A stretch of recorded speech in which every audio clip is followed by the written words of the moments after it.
Merci d'être venu à la Mousserie. C'est moi qui ai organisé ça avec Alex qui est là-bas.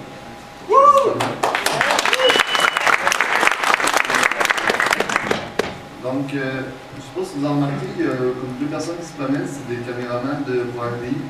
Parce que récemment, on a gagné un prix à Force Avenir, donc ils viennent filmer les événements. Donc, ils vont être là cet avant-midi pour prendre des images. Donc, ça ne tente pas d'être vu à TV, juste participer et ils savent de quoi vous filmer.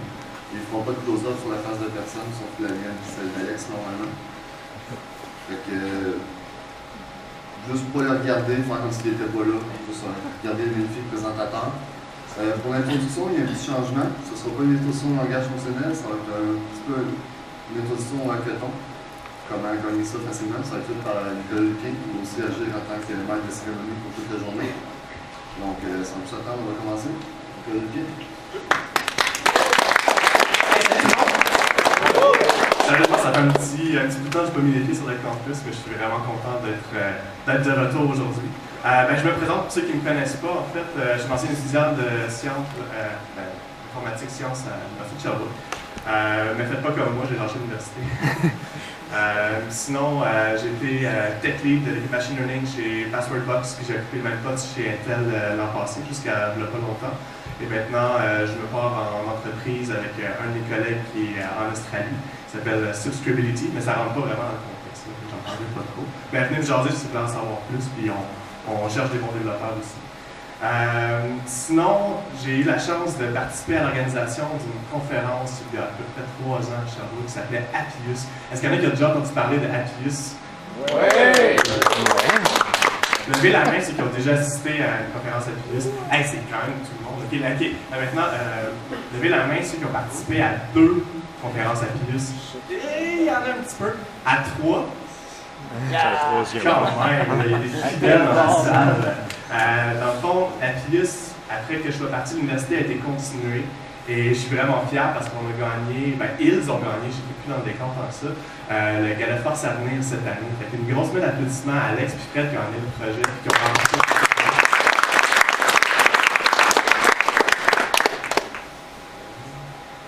À l'horaire aujourd'hui, on a 2 talks ce matin de Antoine Savage et Pierre Artz de Genetech. Ensuite, on a un dîner. Et en après-midi, 3 talks sur la programmation fonctionnelle en C++, sur le Scala. Et pour finir, Jean-René Bélanger qui va venir nous parler de sa compagnie Ineca. C'est des talks d'environ 1 heure qui sont espacés d'une pause d'à peu près 10 à 15 minutes. Ça va résumer à peu près l'horaire de la journée. Tu es supposé avoir un mot d'introduction sur le langage fonctionnel, puis ce que j'ai pu comprendre, c'est que la personne n'a pas pu se présenter. Alors, j'ai improvisé en fait quelques slides que je vais vous montrer, puis je vous promets, c'est pas des photos de chat. Fait que le talk que je m'en vais faire, en fait, c'est un talk que je m'en vais faire dans un mois à JavaScript Montreal. Pour ceux qui me connaissent, en fait, je suis vraiment un fan des hackathons. Ceux qui savent pas c'est quoi un hackathon, c'est une compétition d'à peu près un week-end où tu dois résoudre un problème en informatique. La plupart du temps, tu as une thématique où ça peut être un problème de ton choix. Puis, tu as normalement 24 heures ou 48 heures pour le résoudre. Donc, tu es vraiment dans un temps vraiment court. Puis, ça demande à être capable de focusser sur c'est quoi le problème que tu veux résoudre. La plupart du temps. Est-ce qu'il y en a qui ont déjà fait des hackathons ici? Levez la main. OK. Fait que vous savez comment c'est un rush intense, puis qu'à la fin, tu n'es pas toujours fier de ce que tu as fait, mais tu as appris vraiment beaucoup. Mais à la longue d'en faire, sérieusement, le problème se règle, puis on est capable d'avoir une belle solution, en fait, de montrer, puis de régler un problème, puis tu te regardes après ça ce que tu as fait, tu te dis « Wow, j'ai fait ça en un week-end. » Imagine, si je pars une entreprise, comment on peut faire en 1 mois, 2 mois, 6 mois. J'ai développé à la longue une façon de résoudre des problèmes simple, trouver comment arriver à une solution d'une façon simple. Sérieusement, c'est un peu contre-intuitif à ce qu'ils enseignent à l'école, en sciences, en info. Le but, c'est pas d'avoir une solution élégante, parce qu'en 24 heures, on s'entend que... en fait, je suis un collant du dernier message qu'on a fait, c'est une hache. Le symbole qu'on a choisi pour faire l'hackathon, c'est une hache. Pourquoi? Parce que tu passes la hache vraiment dans ton code, dans ton ordinateur. C'est jamais très élégant. Je ne sais pas si on va voir le tout. Donc, c'est ça, c'est des solutions simples à des problèmes complexes. Puis je vais vous montrer quelques outils ou quelques exemples, en fait, pour que vous puissiez y arriver vous aussi. J'ai tendance maintenant, quand je fais un hackathon, de coder la solution, d'y penser d'avance à c'est quoi les building blocks que je vais mettre ensemble. Puis quand il y a le moment du hackathon comme tel, prendre ça puis mettre la glue ensemble, normalement, ça prend seulement une couple d'heures. Dans les derniers hackathons que j'ai faits, sérieusement, au lieu de passer 24 heures à coder, j'ai passé 3-4 heures sur mon problème. Puis le résistant, ben, j'ai eu du fun avec le reste du crew du hackathon. Puis, une fois qu'on connaît ces building blocks-là, c'est ces façons d'arriver simplement à un problème, ce que je dis, ça change la game. La première étape, en fait, c'est de penser à qu'est-ce que vous voulez résoudre, puis ça passe pas vraiment par un problème informatique. C'est vraiment un problème que vous voyez dans la vie courante, que vous voyez de quelqu'un que vous connaissez. Souvent, la technologie, on s'entend, c'est une façon de régler beaucoup de problèmes qui sont répétitifs. Tu peux facilement trouver quelque chose qui te tend dans la vie de tous les jours parce que tu dois le faire à chaque fois. Donc, pensez à un problème que vous voulez résoudre. Ce problème-là, vraiment, ne pensez pas à l'informatique, pensez à quelque chose qui vous tente, que vous voulez changer, en fait.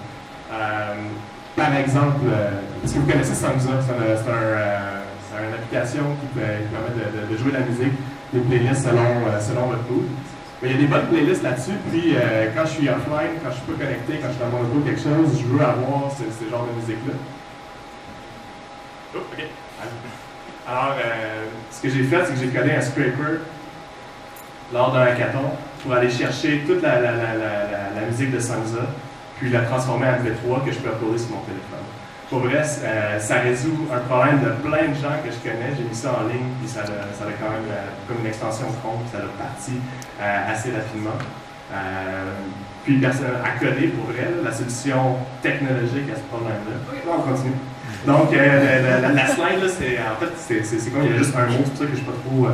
Ça ne me dérange pas trop de pas l'avoir. C'est le why, en fait. C'est comme pourquoi que vous voulez faire ce hack-là. C'est quoi l'objectif que vous voulez résoudre. La deuxième étape, c'est le what. C'est qu'est-ce que vous allez faire pour résoudre ça. Ces étapes-là, c'est vraiment des étapes que vous pouvez cheminer dans votre tête, puis quand il arrive le hackathon, vous faites juste l'exécuter. Fait que le what, c'est penser à qu'est-ce qui existe que vous pouvez mettre en place, comme pour avoir des playlists de musique. Moi, j'ai vu Samza qui existe, puis que je peux hacker, que je peux rentrer à l'intérieur. Puis reverse engineer pour avoir. Ça, c'est le but du hack comme tel. Puis le how, le why, le what, le how, qui est la troisième étape, c'est vraiment le hackathon comme tel, le week-end que vous avez, comment vous allez exécuter cette solution-là que vous avez pensée. Puis je pense que dans ces trois étapes-là, le pourquoi, le why, le what, et le how, le gros important, c'est essayez pas de réinventer la roue, utilisez des services qui existent.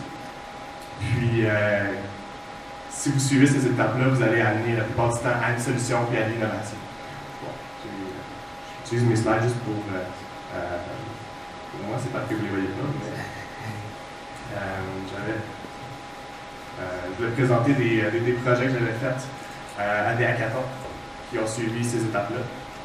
OK, donc, un projet que je vais vous présenter très rapidement, ça s'appelle Polygram. J'ai créé ça avec des amis au NASA Space Apps Challenge et on a gagné l'édition montréalaise, on s'est rendu à la compétition internationale.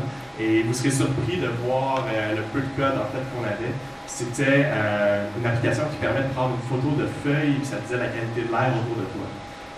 Mais au niveau code, là, ça peut avoir l'air un peu impressionnant. Mais au niveau code, c'est vraiment trois building blocks que j'ai mis ensemble, qui vraiment c'était tout préparé, comment j'allais le faire, comment j'allais le passer. Puis l'exécuter, c'était vraiment simple. Le premier building block, c'est s'intégrer à Twitter. Twitter, tu peux recevoir une image de n'importe qui peut tweeter sur un mot-clé et faire un script qui va chercher sur Twitter cette information-là pour ces 2-3 lignes de code. Je mettais ça dans une base de données ou une queue de l'application qui s'appelle Redis, je ne sais pas si vous connaissez. Mais ça permet d'avoir une file persistante, une queue persistante. Et on avait un algorithme de segmentation en C++ qui segmentait la feuille d'arbre qu'on recevait et de donner un indice sur la solution. une fois que tout ça s'était fait de façon asynchrone, on répondait aux tweets avec un indice de qualité de l'air qu'on assumait qui était bon. L'avantage de cette façon de faire-là, c'est que vu que tout se fait asynchrone, le bout de code C++ qui calcule la segmentation de la feuille ou la computer vision pouvait être amélioré avec le temps.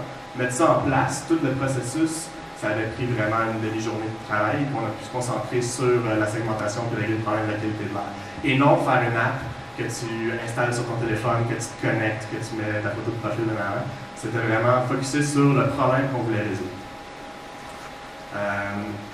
Une autre application, la dernière en fait que je vais vous présenter avant d'enchaîner, c'est FindZap. C'était un problème, comme je disais, que j'essaie de résoudre des problèmes de la vie courante. En fait, c'est j'ai pas d'internet sur mon téléphone, mais j'ai besoin d'un Wi-Fi. Où est-ce que je suis? Je ne sais pas c'est où qu'il y a le plus proche. Alors, j'ai fait une interface par SMS que je peux envoyer par SMS mon adresse et je reçois un SMS qui va me dire « Rends-toi à telle place au coin de la rue, tu vas avoir un café qui a le Wi-Fi. » Puis ça, pour vrai, c'est une cinquantaine de lignes de code. J'ai scrapé tous les points d'accès Zap qui existent. En fait, ils ont tous des Google Maps. Et j'ai été chercher le flux de données en arrière, le JSON, et j'ai mis ça dans une base de données qui est géolocalisée. Ce processus-là, c'est un scraper qui ça prend à peu près 10 lignes de code à faire. Rentrer ça dans MongoDB avec la longitude, latitude qui met Google Maps. Ensuite de ça, brancher l'API Twilio pour envoyer et recevoir des SMS, c'est encore là, c'est 5-6 lignes de code. Et quand tu prends l'adresse, il faut se faire du reverse geolocalization, fait qu'un API de Google qui permet de faire ça. Tu prends l'adresse, tu la rends en latitude, longitude, tu fais une requête dans la base de données Mongo, puis tu réponds à l'API. En tout, pour vrai, c'est à peu près 50 lignes de code, mais je réglais un problème que beaucoup de gens ont. L'application est disponible partout au Québec, puis par SMS, tu peux savoir le point d'accès au Wi-Fi. Fait que quand je vous dis, c'est pas une solution qui est à la base technologique, mais qui répond à un problème que les gens ont. La technologie permet en fait d'aller résoudre ce problème-là. Si vous suivez cette optique-là, puis tout le temps sans jamais réinventer la roue, utiliser les building blocks existants, vous mettez toutes vos chances de votre côté pour aller gagner un hackathon en une fraction du temps. Donc, c'est ce qui m'a amené, juste pour conclure, à la job que je vous parlais tantôt comme tech lead chez Passwordbox. En fait, mon titre non officiel là-bas, c'était Professional Hacker. Donc, ça conclut ma présentation qui était 100% improvisée.